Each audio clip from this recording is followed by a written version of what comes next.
Today is August 24th of 2023.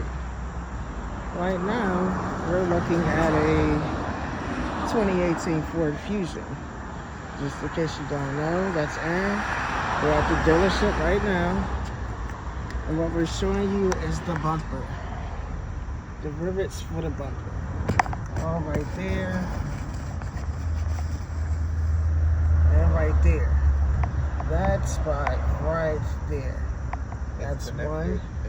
And look, it's not pulling. And this is how solid the bumper is supposed to be. And it's not that. It's also not broken here. And you see it's not broken inside here. It's None of that is connected. separated. It's And not it's locked in. separated. And it's locked in. As you can clearly see, it's locked in. So the work to the bumper, and this is a different Fusion, not the same Fusion, because again, we're at this dealership. It's been hit right here. Look, And I can't again, press my bumper in. He's I can press pushing the the bumper. bumper in. As hard as I can.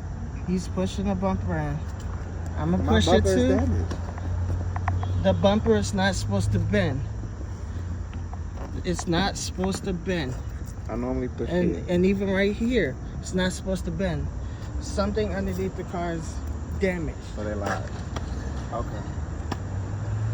Again, different Fusion at a dealership.